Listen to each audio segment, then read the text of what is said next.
Oakland Raider Highlights, brought to you by the Oakland Bank of Commerce, serving the greater East Bay area for over 30 years. The Bank of Commerce provides complete banking facilities for both individuals and business organizations. Whatever your banking requirements, savings account, commercial account, loans of all types, trust services. You like the way you're treated at the Oakland Bank of Commerce. Why not let locally managed Oakland Bank of Commerce tackle all your financial problems?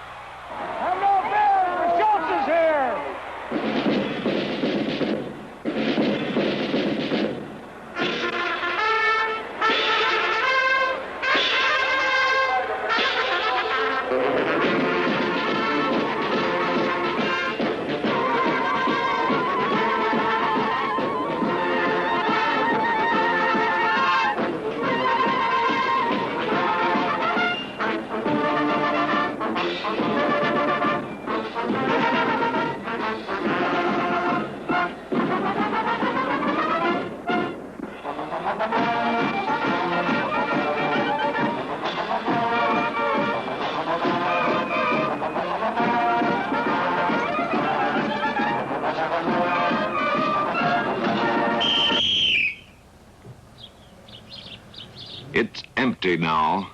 You see at peace a place where once great gut battles raged. A season's past, but before forgot, think back those moments, glorious, when voices, many thousand strong, proclaimed a Western team victorious. That team, the Oakland Raiders, the defending AFL champions, had been the winningest team in the American Football League since 1963. In 1968, they became an undisputed powerhouse, gaining more yards and scoring more points than any other professional football team. And they did it with style. They could be gracefully spectacular.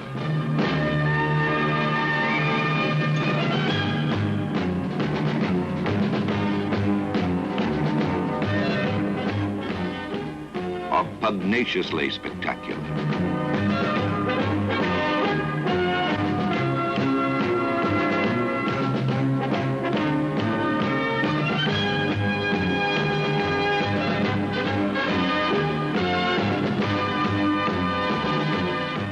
Either way, they put the points on the board. Beat the best, and this film traces the week-by-week struggle of the longest, most exciting uphill battle in American Football League history. A winning preseason was sweetened by a victory over their frustrated West Bay rivals, the San Francisco 49ers. The regular season and the longest race began against the Bills in Buffalo. The defense that had earned fame in '67, as the 11 angry men did not all return, but those that did went right back to work. Tom Keating, the injured All-Pro of Oakland's front four, was missing, but still there was Ike Lassiter, Big Ben Davidson, and the perennially underrated Dan Birdwell.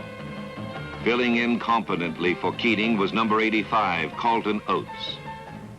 In the secondary was the great cornerback, Willie Brown. Dan Connors was still over the middle, but rookie Chip Oliver from USC was brought in to replace the injured linebacker Bill Lasky.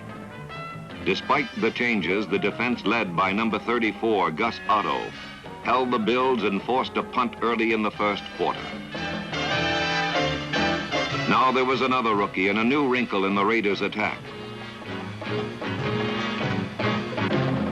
George Atkinson, a 9'6" sprinter from Morris Brown College, opened the scoring flood that would embarrass even the strongest teams.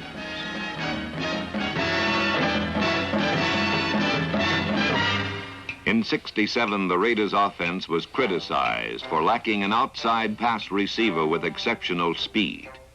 In their league debut of '68, they showed that criticism no longer fit. Quarterback Darryl LaMonica had a healthy Warren Wells at split end. That meant burning speed, good hands, and defenses would have to open up and respect the deep threat. Buffalo learned the hard way. The offensive line was sound with tackles number 76, Bob Swias,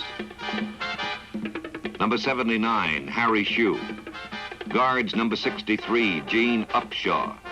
Number 70, James Harvey. And Mr. AFL 00 Jim Otto, the 9-year All-Pro center. Fullback Hurett Dixon was back supplying the power running, while a speed specialist named Larry Todd gave the Raiders that breakaway threat. From their premier performance, it looked like the defending AFL champions would breeze easily to an undefeated season. The fine play continued in their next game against the young Miami Dolphins. Versatile Pete Banaszak was outstanding. Behind number 65, Wayne Hawkins' key block, Banaszak scored one of his 2 touchdowns on the very field that he played his college ball for Miami.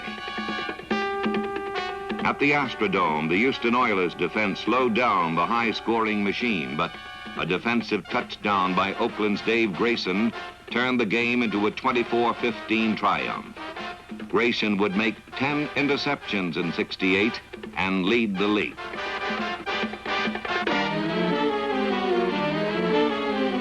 Finally, homecoming, undefeated, a win today over the Boston Patriots would make the Raiders number 1 in the West. The show put on for the home fans was nothing short of magnificent. The Silver and Black were enchanted. Nothing could go wrong. Even fumbles paid off. Flanker Fred Biletnikoff, following this play, picked up the lost ball and scored. It was another big win for the Raiders, their 14th in a row, and best of all, they were now number 1 in the West.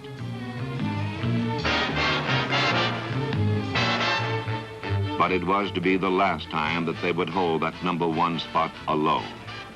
In the next 2 weeks, the Raiders would sink to 3rd place.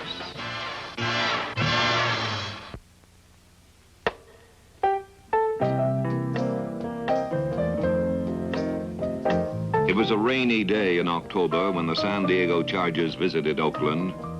The Chargers had number 19, Lance Allworth, and he was good, too good. But the Raiders were okay right up to halftime and only trailed 17-14. But the second half was all San Diego, and Oakland lost 23-14. The myth that the Raiders were unbeatable ended, and they were in a tie for second place with San Diego. In first place, and their next opponent, the Kansas City Chiefs.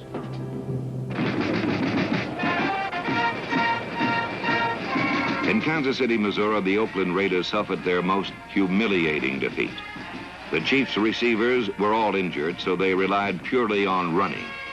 In fact, they set records for the most running and fewest passes in one game. But first, the Chiefs strangled the Raiders' offense.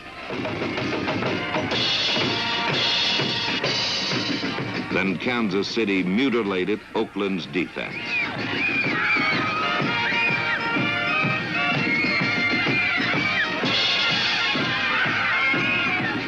With half the season gone, the Raiders dropped to 3rd place behind Kansas City and San Diego.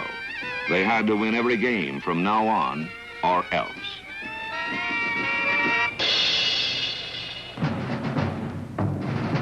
The demoralized Raiders returned home to face the upstart Bengals and their rookie sensation, number 18, Paul Robinson. It looked like Oakland's days of glory were over. But enough. And to a man, the pride and poise that had made this team the 1967 AFL champions returned. And from then on, the Bengals never had a chance. The overconfidence of a long winning streak was gone, and the Raiders were reborn and rededicated. The test of this new dedication came quickly. The first place Chiefs were in Oakland. But this time the Chiefs' running game was hell. With his runners in check, Glenn Dawson was forced to go to the air, but under pressure. And so were his receivers. The Raiders took over and quickly scored on a LaMonica hookup with Wells.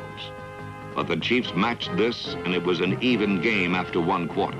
What followed can only be described as the Oakland Raider phenomenon. The devastating ability to score a cluster of points instantly. 24 points in the second quarter. two Banaszak plunges set up by long gains, one by Hewitt Dixon on a swing pass, the other by Fred Biletnikoff.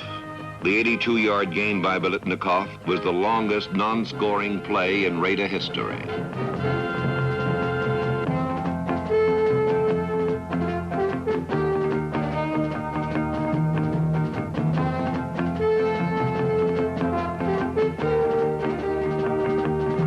The third touchdown was a quarterback draw by LaMonica.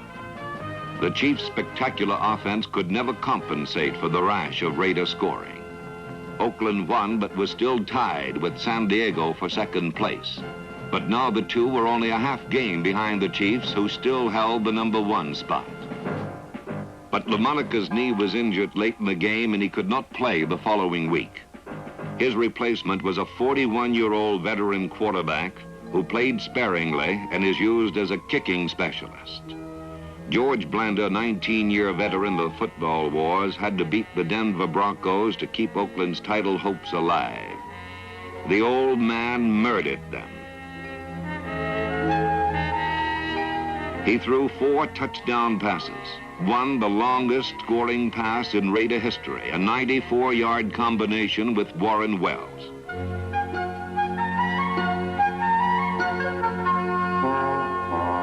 Not only did the Raiders win convincingly, they performed an important ritual in the mile-high city. A rookie running back was blooded. His first touchdown as a professional, a 64-yard burst, went unheralded. But 1 week later, in the most famous game played in 1968, the local boy from Oakland with the most unassuming name would become the most famous person never seen in the greatest game that never ended.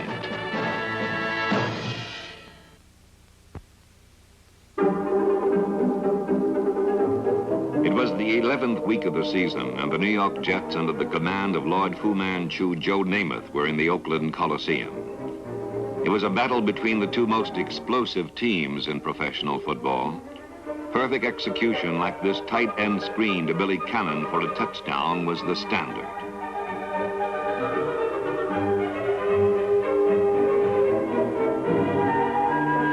An injury to All-Pro cornerback Kent McLuhan placed rookie George Atkinson against professional football's leading receiver Don Maynard. Atkinson got an instant education. The lead changed back and forth 6 times before the score was finally tied at 29-all. Then the Jets' Jim Turner kicked a 26-yard field goal, and the Jets had the lead with 1 minute 5 seconds left. New York kicked off to rookie Charlie Smith, who couldn't make it out of bounds. 1 minute and 1 second left. While Charlie Smith gained 20 yards, the network televising the game made the classic blunder that seeded a new expression into the American language. NBC turned off the uncompleted game in favor of a kiddie special called Heidi. Only the sellout crowd of 53,000, the radio audience and West Coast television, were aware of what followed in the now famous Heidi Bowl.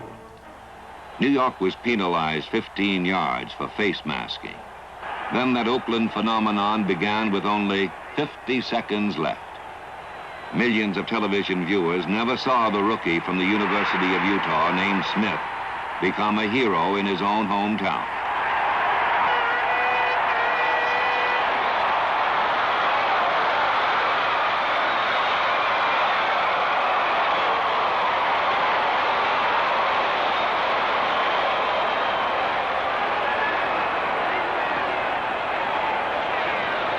Once again, that historic moment and the 9.6 speed that made it possible.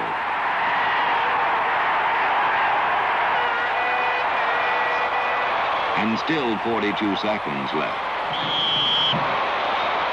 Mike Eischeid kicked off. Earl Christie bobbled it. Then his own man, number 30, ran into him, and he fumbled. Preston Reidelhuber pounced on the loose ball in the end zone, and the Oakland Coliseum became an enormous secret love-in called the Heidi Bowl.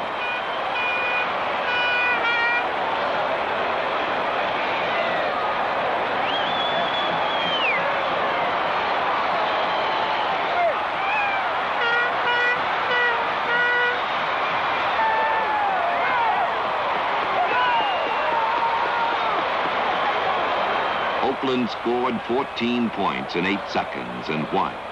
But the Jets were virtually the Eastern Division champs, while the Raiders, even with this great victory, were still in a tie for second place in the West. The momentum of a Heidi Bowl carried into the following week against the Bengals. This time, no rookie sensation named Robinson would burn them with an 82-yard touchdown. It was the defense's greatest day, a complete shutout.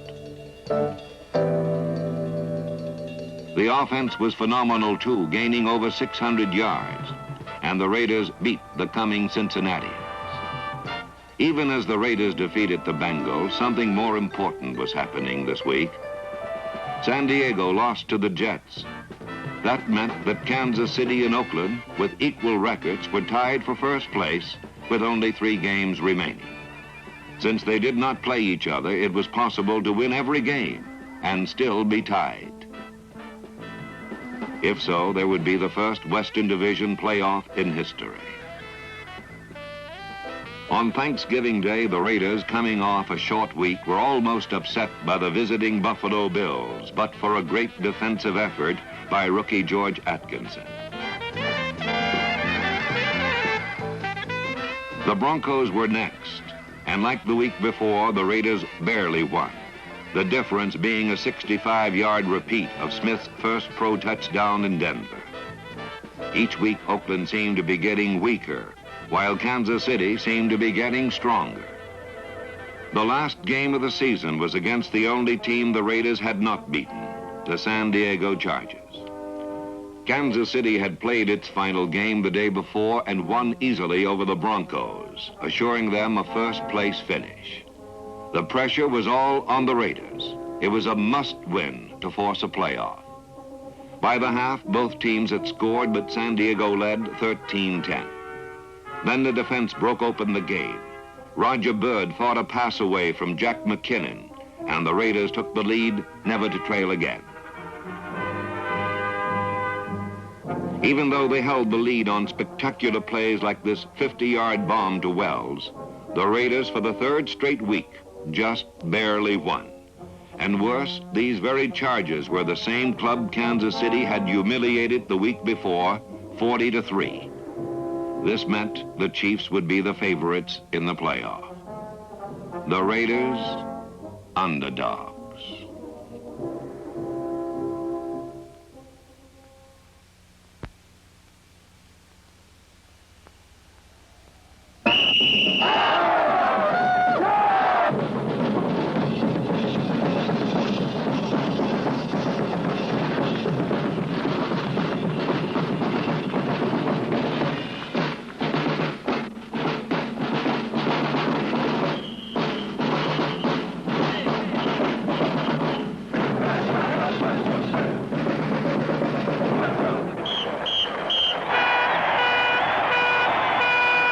The Oakland game plan was simple.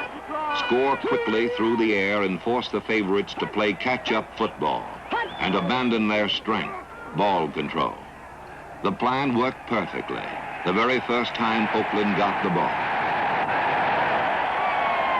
Now the defense had only to hold the Chiefs' vaunted rushing attack and they would be home free.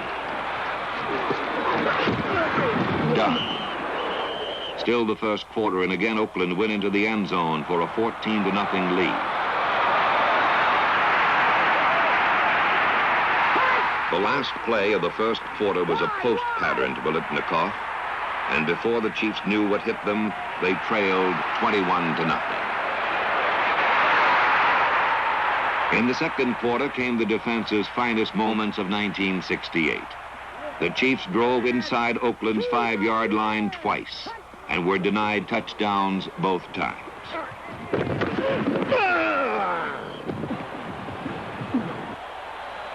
Instead, they were forced to take 2 field goals, less than 10 yards from the goal line.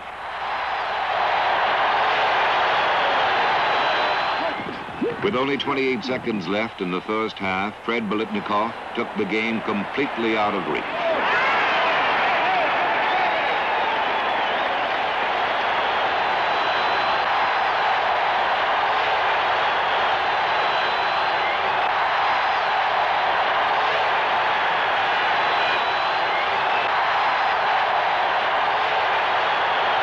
What it was just superior effort by one of football's most deceptive flankers. The moves made on All-Pro safety Johnny Robinson were phenomenal. But the rest, that was pure desire.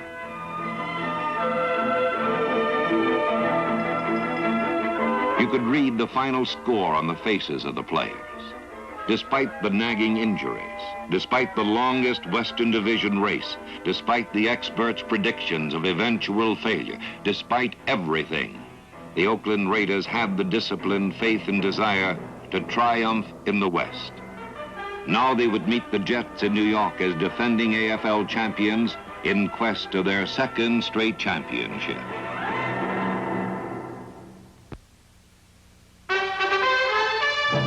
After the Heidi Bowl, there was no real favorite.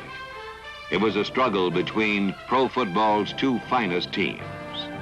The only factor, a violent wind that gusted up to 30 miles per hour. Joe Namath challenged the wind and put New York into an early lead. LaMonica closed the margin with a strike to Biletnikoff. But Oakland trailed all the way to the fourth quarter.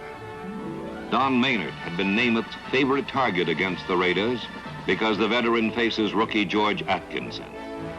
This time, Atkinson burned Namath and Maynard. Only a rare tackle by Namath saved a score. But Pete Banaszak made the touchdown on the next play, and for the first time, Oakland had the lead with little time left in the game.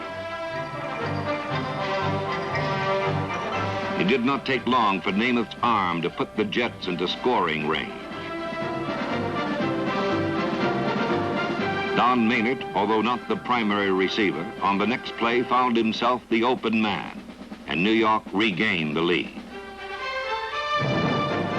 But everyone knew from the Heidi Bowl that Oakland's scoring potential was terrifying. LaMonica hit Wells for a 37-yard gain, and a piling-on penalty moved the ball to New York's 12 with only 2 minutes left. If there were just one play in the thousands that a team executes in one season that could be replayed upon request, this swing pass would be that one for the Raiders. The loose football was a fumble that cannot be played, only recovered. The Jets took over and gave Oakland one more chance, but not enough time. The Oakland Raiders missed their date with destiny by 4 points, which is a lot fewer than the Baltimore Colts lost theirs by. The New York Jets made history by going to the Super Bowl and defeating the National Football League. It was a culmination of a dream for every American Football League team, and now the sports world knew what the Oakland Raiders had known for a long time. In 1963, it was pledged that the Raiders would become the finest organization in professional sports. Since then, the dynamic silver and black have become the winningest team in the AFL. But the true test of an organization is how long its success can endure. Past titles are only a plateau. The ultimate goal, a world championship under the new head coach, John Madden. Yet 1968 will live in the memory of Raider fans, for it was a season of uphill struggle to defend a title in the West, then to be set back in the East. But for the Oakland Raiders, 4 points could not blot out a year of glory, nor could any event erase years of pride, poise, and progress with a single day of defeat.